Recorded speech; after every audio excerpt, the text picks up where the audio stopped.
Donc le problème est à présent de savoir si,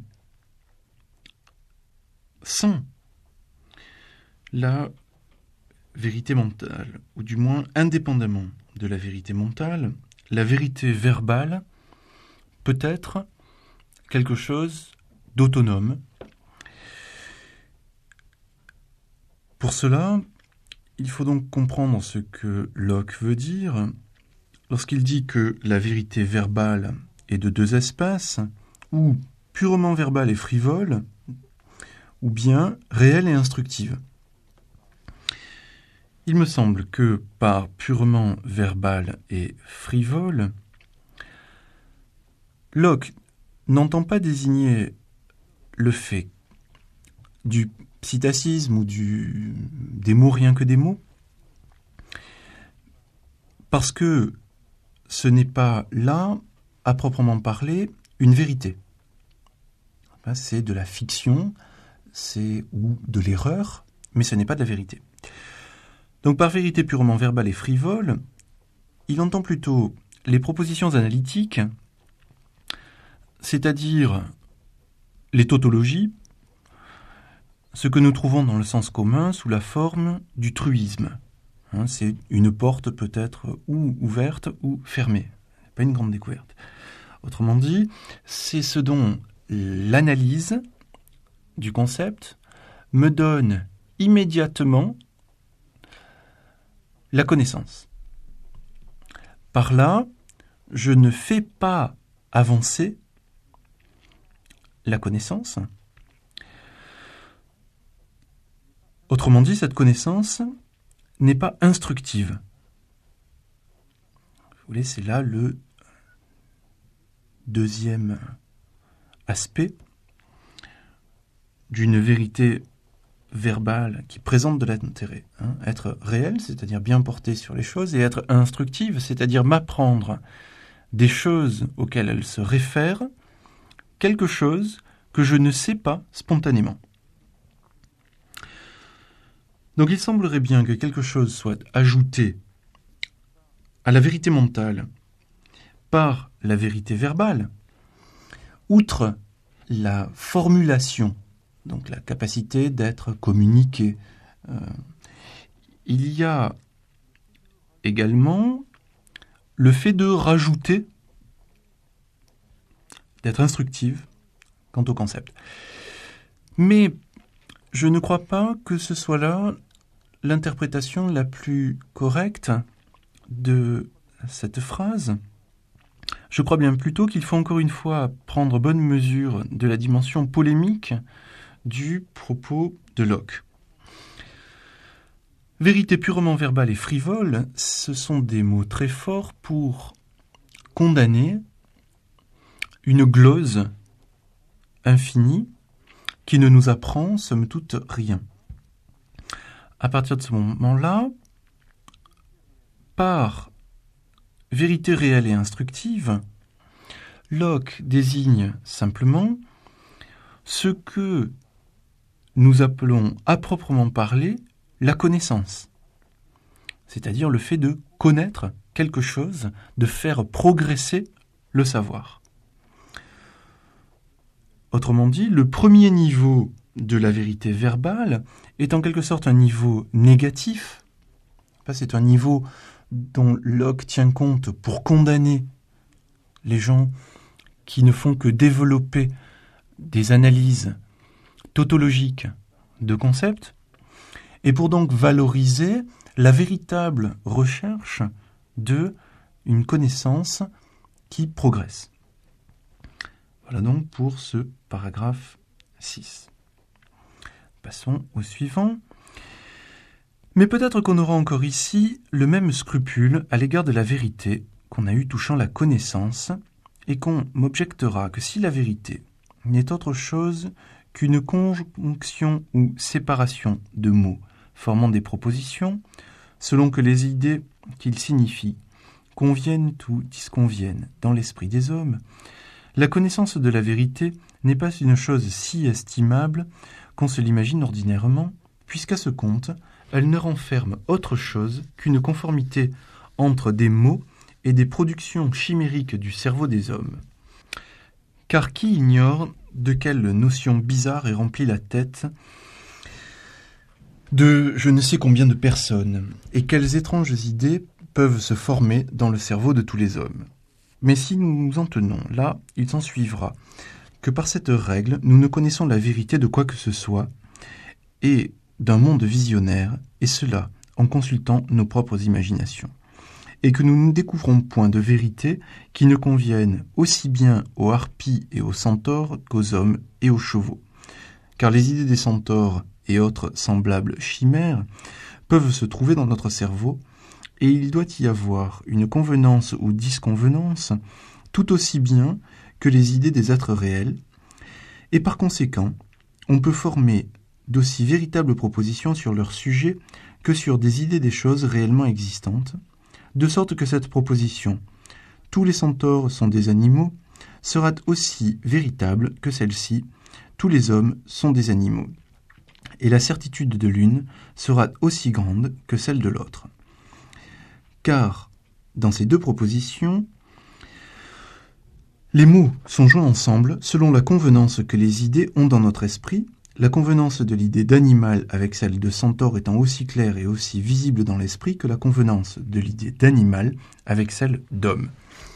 Et par conséquent, ces deux propositions seront également véritables d'une égale certitude. Mais à quoi nous sert une telle vérité ?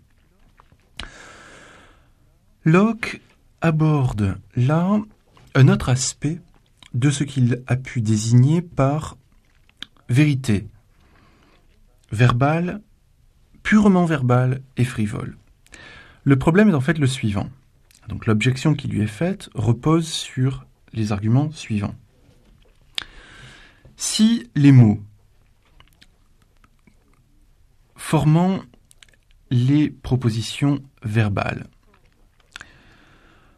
forment des propositions verbales vraies par la façon appropriée dont ils sont joints les uns aux autres, par exemple dont on joint le terme de centaure avec le terme animal lorsqu'on dit tous les centaures sont des animaux.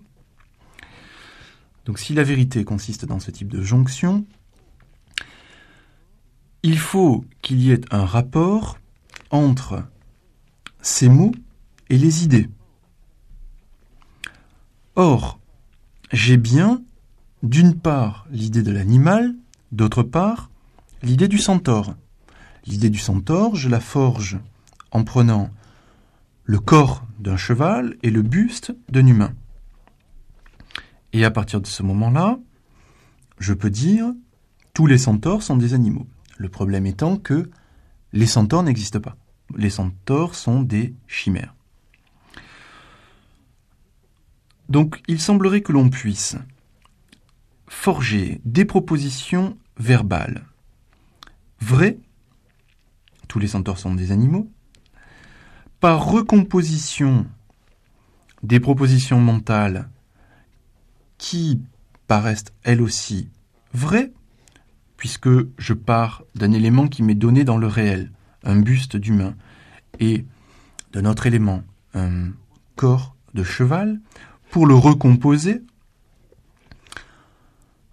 en disant il y a, du moins dans mon esprit, l'idée de ces deux choses que je combine pour forger le concept du centaure, et à partir du moment où aussi bien l'homme que le cheval sont des animaux, leur composition est aussi un animal.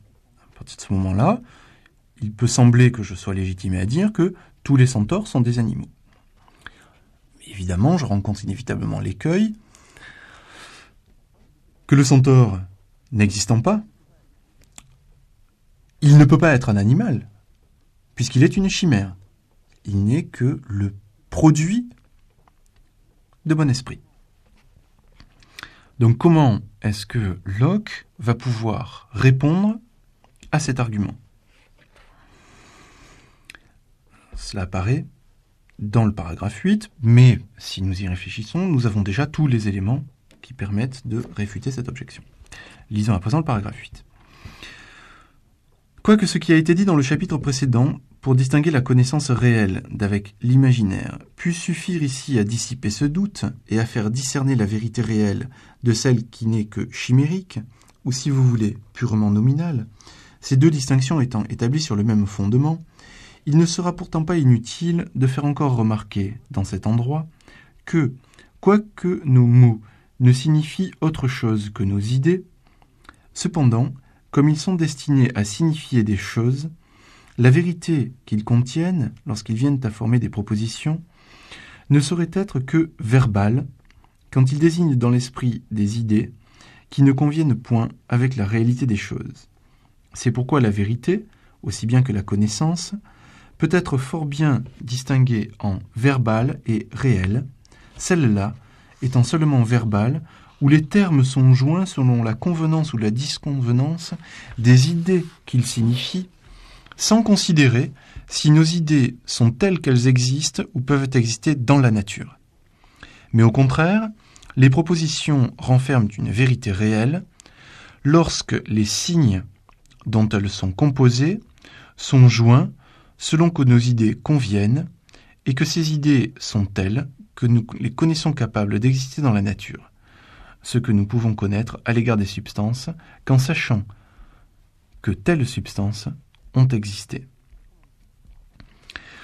Autrement dit, encore une fois, ce que Locke souligne ici, c'est le rapport avec le réel.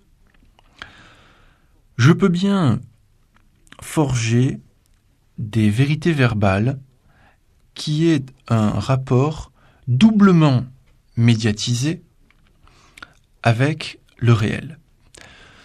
Pourquoi doublement médiatisé ? Parce que, de toute façon, les vérités verbales connaissent une première médiation avec le réel. Cette première médiation, c'est celle des idées, donc des vérités mentales. Mais il peut y en avoir une deuxième, c'est le moment où nous recomposons les idées, les éléments mentaux, pour forger à partir de là des choses qui ne sont plus, à proprement parler, du réel, dans la mesure où le composite, la chose que nous avons recomposée, n'existe pas telle qu'elle, à titre de composite, de centaure, dans le réel, même si les éléments, eux, dans le réel, existent. C'est là un autre exemple de vérité futile. Autrement dit, c'est futile vis-à-vis de la connaissance réelle. Évidemment, aujourd'hui, nous serions fort enclins à considérer que il ne faut pas généraliser ce caractère futile, parce que c'est l'essentiel de l'art. L'art est fait de choses imaginaires et le rapport avec la réalité, au fond, importe peu. Donc la recomposition par l'imaginaire des éléments fournis par le réel, par exemple les couleurs ou les sons, ne doit pas être absolument considérée comme frivole. Néanmoins, du point de vue de la connaissance, c'est-à-dire d'une connaissance qui se veut une connaissance du réel, il y a là une frivolité, il y a là quelque chose qui doit être condamné, ou du moins remarqué. Passons à présent à l'examen de la solution idéaliste du problème de la représentation. Nous allons pour cela nous intéresser à la philosophie de Leibniz. Plus précisément, nous allons examiner, de façon certes rudimentaire, mais peut-être suffisante à l'examen du concept de vérité, les principes de sa monadologie. Je vous invite, de ce point de vue-là, à lire le petit ouvrage qui s'intitule « Monadologie » dans l'édition préfacée par Émile Boutroux, qui donne une présentation simple et correcte des principes de la philosophie leibnizienne. Selon Leibniz, les substances individuelles s'appellent monades. une monade est une entité close sur elle-même. Leibniz écrit que les monades sont sans fenêtre, elles n'ont donc aucun rapport avec une quelconque extériorité. Nous sommes ainsi tous, chacun d'entre nous, des monades. Dès lors, comment comprendre ce que nous concevons spontanément être un rapport avec une extériorité? De ce point de vue-là, il faut bien saisir que la monade est ce que, par ailleurs, Leibniz appelle un automate spirituel. Automate spirituel, cela signifie que, d'abord, nous sommes avant tout de l'esprit. Autrement dit, notre essence est d'être un être spirituel. Donc, de ce point de vue-là, ce que nous considérons comme être notre corps n'est qu'un type de représentation, c'est-à-dire n'est que de l'esprit, là encore. Automate. Pourquoi automate spirituel? Eh bien parce que, en nous, les représentations se déploient selon un processus, ou un mécanisme, si vous préférez, rigoureux, un petit peu comme un film doit se déployer en commençant par le début de la pellicule et en enchaînant au fur et à mesure l'ensemble de la bobine, donc dans un ordre strict, jusqu'à la fin de celle-ci. Donc automate spirituel désigne la vie de la monade, les modifications de ses perceptions. Je vous invite à faire attention au terme de perception, là. Dès lors que la monade n'a pas de rapport avec une extériorité, les dites perceptions ne peuvent absolument pas correspondre au mécanisme empiriste de la perception.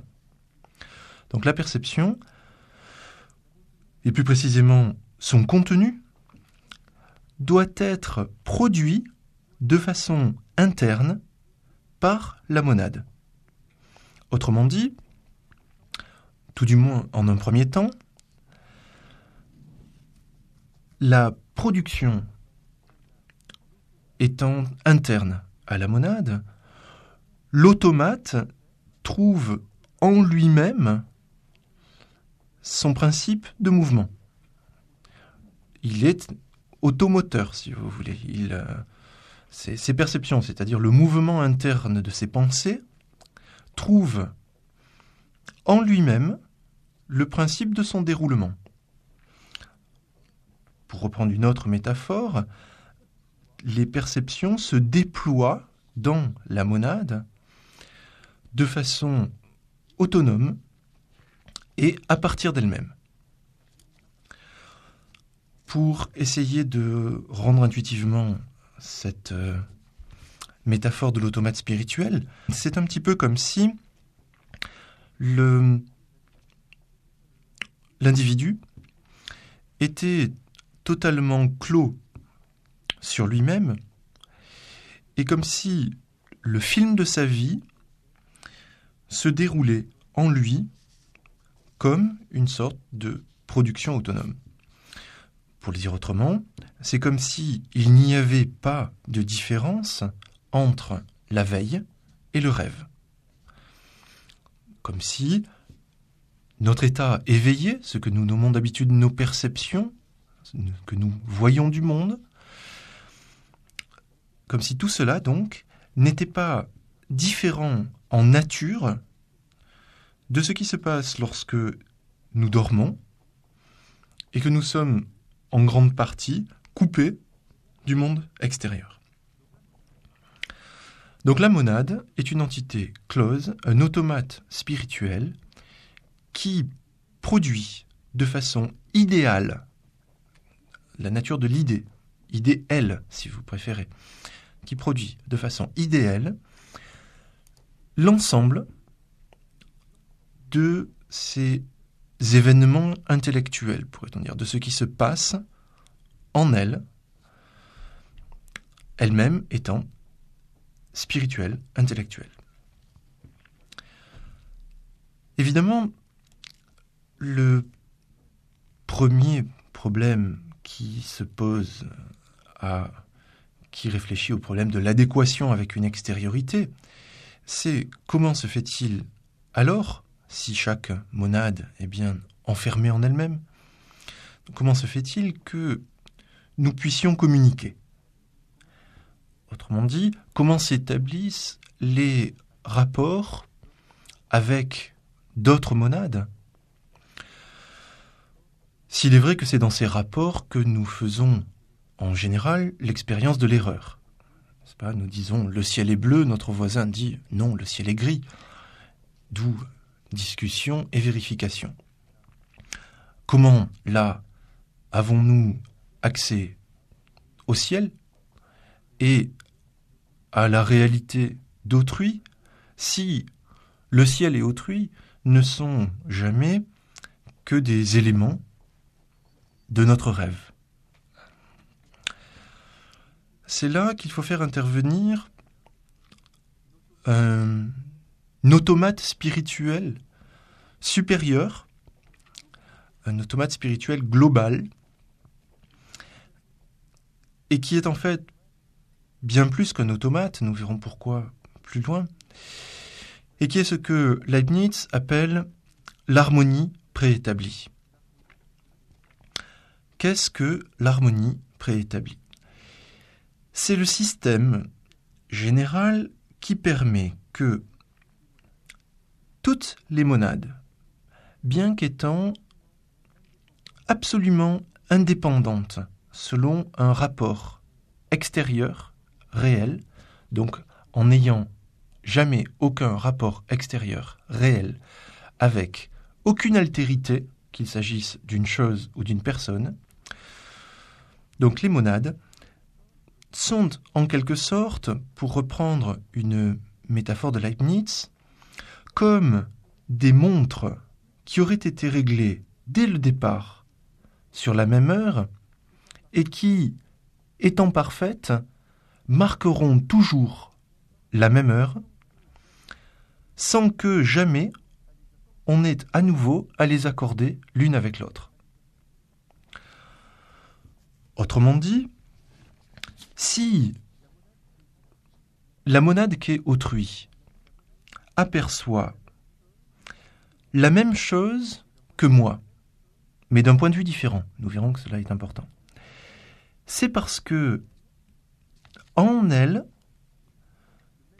si je puis dire, le même film se déroule.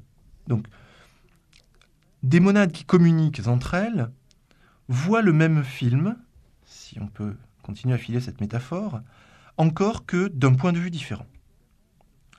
Et évidemment, toujours pour filer cette métaphore, la possibilité de cette vision d'un même film, mais vision toute interne, chaque monade voit en elle le film, donc il n'y a pas de rapport extérieur, toutes les monades ne sont pas dans une même salle de cinéma, si vous voulez. Pour cela, il faut qu'il y ait un grand projectionniste, si vous voulez, qui règle les perceptions internes des monades. Et ce grand projectionniste, c'est évidemment Dieu. Donc les choses, selon Leibniz, se passent ainsi. Dieu, en créant les monades, les règle de telle sorte que chacune, en déployant le mécanisme spirituel qui lui est propre, s'accorde avec le mécanisme spirituel qui est propre aux autres monades. C'est là l'idée d'harmonie.